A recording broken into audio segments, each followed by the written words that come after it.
Shalom teman-teman semua, pada GoTT Online Sharing kali ini saya ingin membahas mengenai dewasa secara rohani. Manusia akan bertumbuh dan juga berkembang dengan seiring berjalannya waktu, tapi terkadang pertumbuhan itu nggak bisa selalu diukur dengan melihat umur. Jadi bukan berarti orang yang udah berusia dewasa dikatakan sudah memiliki sikap yang menunjukkan kedewasaan. Begitupun sebaliknya, bisa jadi orang yang lebih muda dapat memiliki sikap yang lebih dewasa. Seperti di firman Tuhan di dalam 1 Timotius 4 ayat 12, jangan seorang pun menganggap engkau rendah karena engkau muda, jadilah teladan bagi orang-orang percaya dalam perkataanmu, dalam tingkah lakumu, dalam kasihmu, dalam kesetiaanmu, dan dalam kesucianmu. Sama halnya dengan urusan kerohanian atau pertumbuhan di dalam Tuhan, kita nggak bisa menilai kedewasaan rohani seseorang hanya karena dia pertama kali ikut ibadah atau pertama kali ikut komsel. Namun juga kita nggak bisa menilai kedewasaan seseorang karena orang tersebut rajin datang ibadah atau rajin ikut komsel.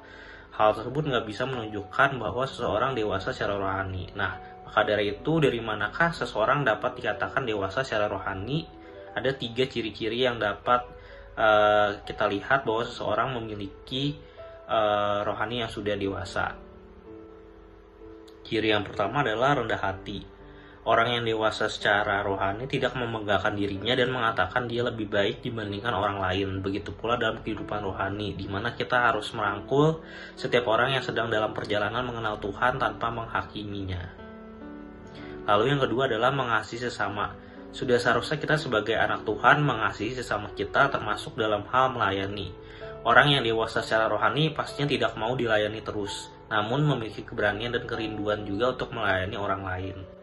Lalu yang ketiga adalah mau berdoa untuk orang lain. Mungkin ini terdengar sepele, namun terkadang kita hanya fokus untuk mendoakan diri kita sendiri, keluarga kita sendiri, maupun juga untuk pendidikan ataupun juga pekerjaan kita sendiri.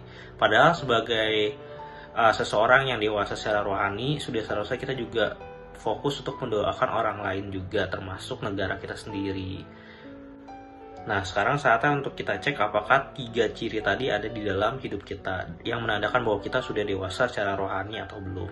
Sekian GoTT Online Sharing kali ini, terima kasih dan God bless.